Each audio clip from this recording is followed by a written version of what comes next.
adolescencia.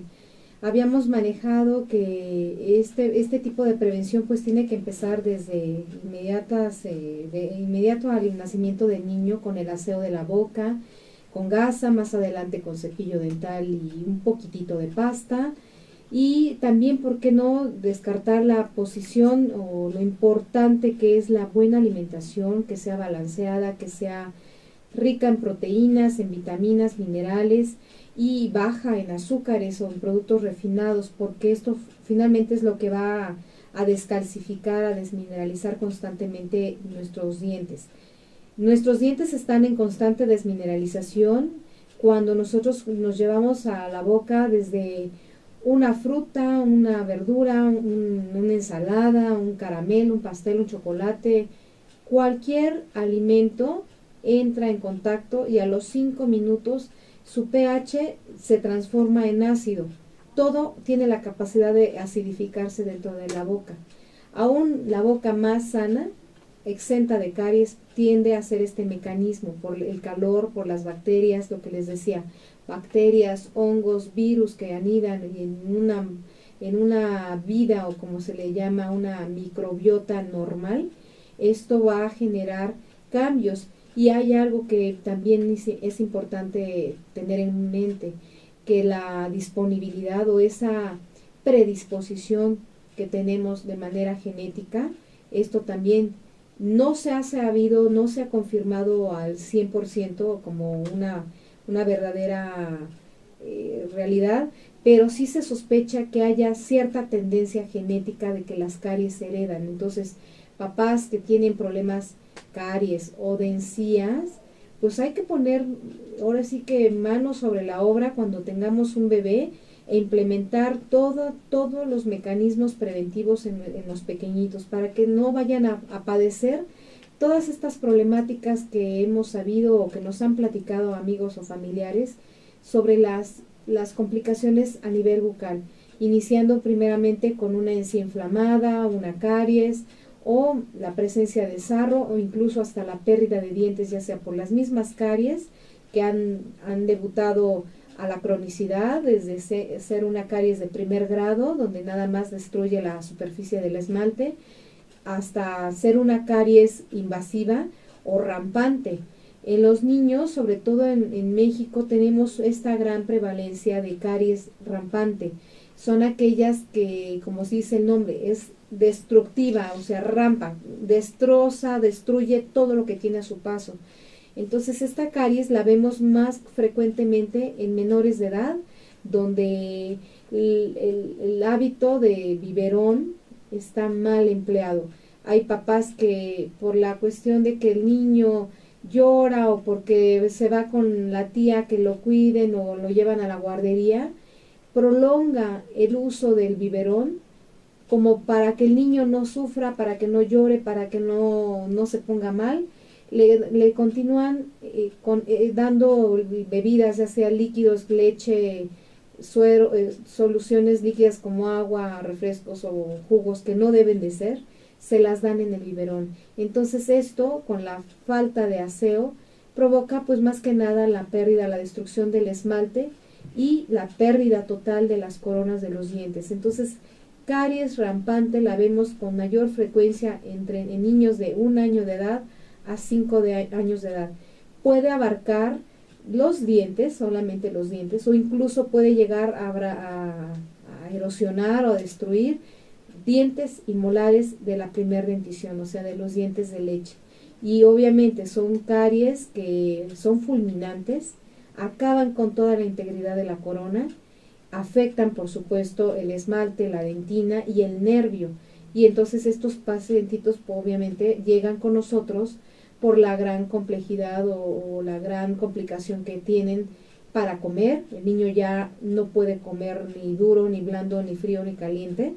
Entonces esa es una de las grandes preocupaciones por las cuales acuden los padres pidiéndonos ayuda para que podamos rehabilitar a estos pequeños. Entonces recuerden, imagínense un niño que pudo haber tenido la posibilidad de disfrutar una dentadura sana, fuerte, que sonrían, tan sanos, tan armoniosos, con una dentición de leche, Es muy, muy triste ver que los niños a veces a los 2 años de edad ya están llenos de abscesos, hay que medicarlos, tratarlos con endodoncias, coronas y bueno, todo el arsenal de odontología que quieran se les mete en boca para que podamos rehabilitarlos. Entonces, creo que no es justo que los niños pasen por esa situación.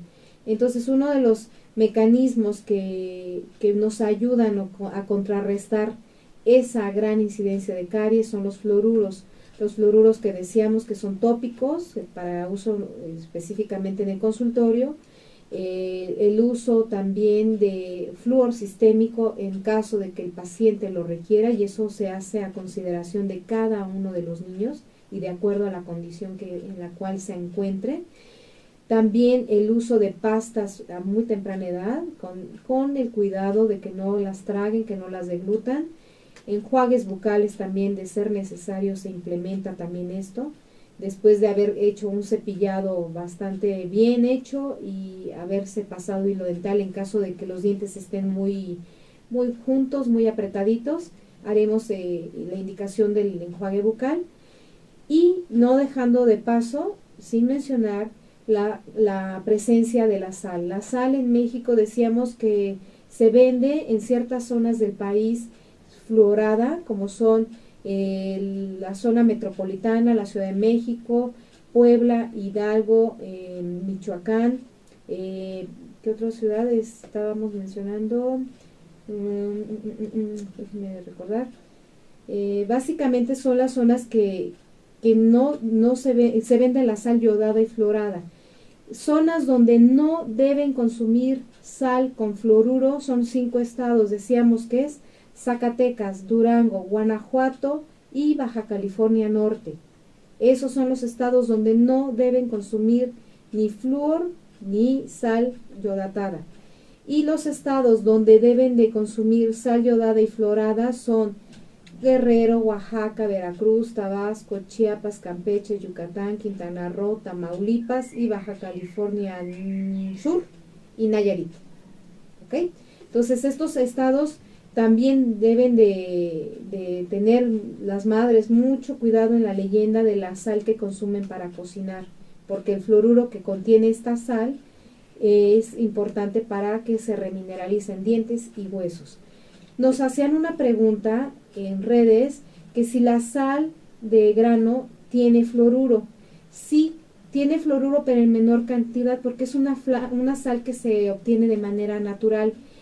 Les comento que este tipo de sal tiene, aparte de una minúscula cantidad de fluoruro, tiene muchos minerales, porque es una sal que se obtiene de manera natural, y esta sal se encuentra obviamente en zonas o en, ¿cómo se llaman?, en salinas que tenemos en nuestro país. De hecho, tenemos una muy cerca en Guerrero, cerca de Acapulco, hay una minera, una salina, ¿no? Salina o algo así se les llama. También hay en Oaxaca, y estas sales pues obviamente son buenas, son más naturales, nos proveen de muchos minerales que se encuentran de forma natural en la vida. Entonces, hoy por hoy hay ciertas tendencias también de la gente que se encarga de que está en pro de lo orgánico y de lo natural, o los veganos, que se consuma mejor la sal de grano, sal de mar, porque esta sal pues no está manipulada sintéticamente. Sabemos bien que la sal refinada pues es una sal que ya está, pues como dice el nombre, refinada, ya está industrializada y está manipulada. Entonces obviamente se le agregan o se le quitan las cantidades de yodo o de fluoruro. Entonces yo sugeriría que pues todo con moderación. Sabemos bien que también los excesos nos generan muchas complicaciones.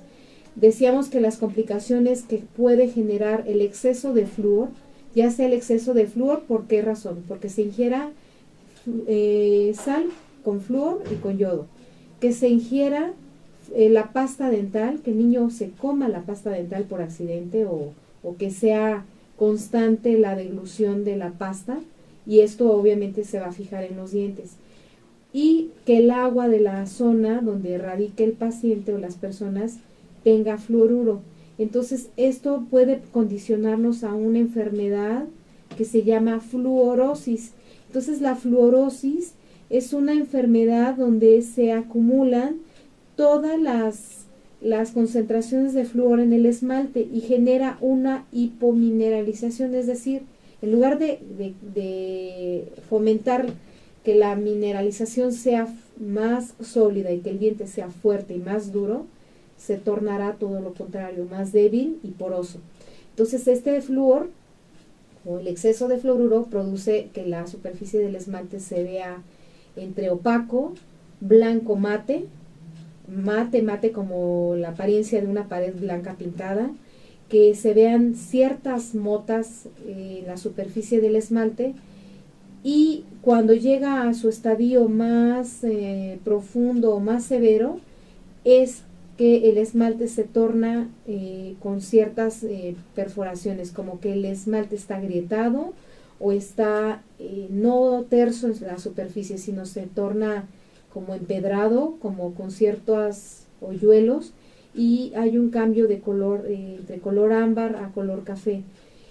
Clínicamente nosotros podemos ver estas estrías o estas manchas blancas en el esmalte. Tenemos un instrumento en el consultorio con el cual hacemos una exploración minuciosa tratando de pasar este instrumento en la superficie, y lo único que vamos a encontrar es que va a haber pues obviamente una zona parda que va a tener cambios a colores marrones, donde vamos a ver que se retiene incluso más placa dentobacteriana en estas superficies del diente.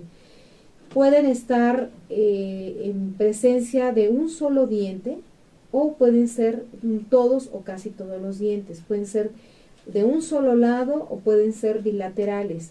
O sea, la fluorosis no significa que pueden estar afectados siempre todos los dientes o todas las muelas. Pueden ser uno o dos dientes, o una muela, o dos muelas, o tres muelas. Esto es variable, no pueden generalizarse que la fluorosis debe ser exclusivamente como la caries rampante, ¿no? De que abraza o arrasa con todos. Entonces, en este caso, la fluorosis solamente debe ser específica en algunas zonas. Ahora, decíamos que puede ser de acuerdo a la exposición del exceso de flúor, también va a ser el resultado que vamos a ver de la fluorosis. Pueden ser manchas blancas, opacas, o como si se hubiese el esmalte sin brillo. Puede haber ligeras vetas, o puede ser que ya el esmalte esté totalmente erosionado, como les comentaba, así como si estuviera perforado con manchas color marrón o color ámbar. Algunos dientes que se desarrollan y se mineralizaron tardíamente pueden presentar fluorosis, y uno de los últimos dientes en erupcionar en la dentición permanente son los premolares. Recuerden que los premolares son los dientes que van a ir posicionados después de los colmillos, y estos dientes, como erupcionan en un rango entre los 11 y, bueno, digamos que entre los 10 y los 12 años de edad, a veces son los últimos dientes que ya no llegaron a tener tanta remineralización. Entonces a veces estos pacientitos llegan a tener ciertas manchas o ciertas descalcificaciones, o lo contrario, que pueden haber obtenido todo el fluoruro que se fue acumulando en el organismo, y estos reciben todo ese efecto de sobrefluorosis. Entonces esto es también importante. Dependerá también de la susceptibilidad de cada paciente, de la exposición frecuente o constante que tuvo el paciente al flúor, y esto puede ser también de acuerdo a las situaciones en las cuales se encuentre viviendo el paciente. Tenemos varios estadios de la fluorosis, que es desde la leve, moderada y severa, sabiendo que la leve son las manchas, la moderada es cuando tenemos estas vetas ya más grandes, opacas, y la severa, la destrucción del esmalte. Entonces, en estos pacientitos lo único que podemos indicar es que tenemos que cambiar o esperar a que el diente erupcione para poderles colocar algún sellante o alguna protección sobre el esmalte. No se deben quitar como caries estas manchas. Hay odontólogos donde me ha tocado ver que les dicen, no, eso es caries o es una mancha, y le meten la fresa y le hacen así toda una perforación como si fueran a hacer una amalgama, una incrustación. No. Ojo, doctores, ojo, papás que nos escuchan. Estas lesiones no se deben destruir. Si el esmalte lo que está pidiendo es que ya no le quites minerales, que ya no le rompas, que ya no le destruyas, nosotros tenemos que ser muy conservadores. Lo único que vamos a hacer es aislar al diente del medio bucal para que no se nos contamine de saliva. Es decir, se prepara ese diente, se limpia perfectamente con una pasta especial y un cepillito. Y si el daño de fluorosis es de moderado tamaño, lo único que hacemos es colocarle un sellador. Un sellador es una resina líquida que se adhiere a la superficie del esmalte. Y estos selladores tienen una gran ventaja en la actualidad, que son ricos en flúor. Entonces lo que le está haciendo falta al diente es nada más bloquearle la superficie que está desprotegida, como para que quede la superficie lisa, quede tersa, y que las bacterias o todos los microorganismos que tenemos en boca no se aniden y no nos vayan a fomentar la aparición de una caries. Algo que es muy importante mencionarles es que estos pacientes que llegan a tener fluorosis, por nada del mundo se deben de dejar rebajar los dientes, no se deben de perforar, no se deben fresar. ¿Por qué?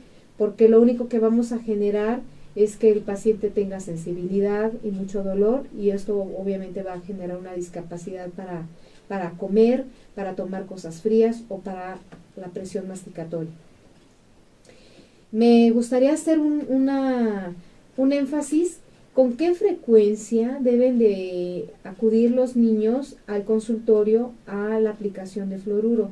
Hay muchas controversias y bueno, cada quien da su propia versión. Hay papás que dicen, no, es que mi hijo no necesita flúor. Bueno, y los papás no son los expertos para saber si el niño o niña requiere la aplicación del fluoruro. Nosotros manejamos ciertas normas para determinar si el paciente requiere fluoruro con mucha frecuencia o con menos frecuencia. La primera situación que nosotros valoramos es la condición de caries.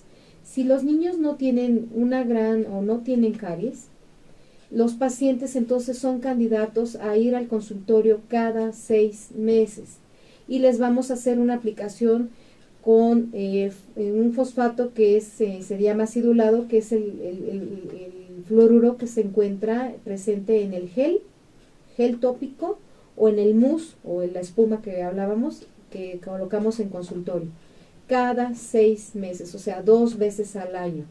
Si el paciente tiene alguna presencia de caries, entonces se debe de hacer 2 veces al semestre, o sea, cada 3 meses tenemos que aplicar fluoruro. ¿Para qué? Para que vayamos controlando la prevalencia o la incidencia de caries.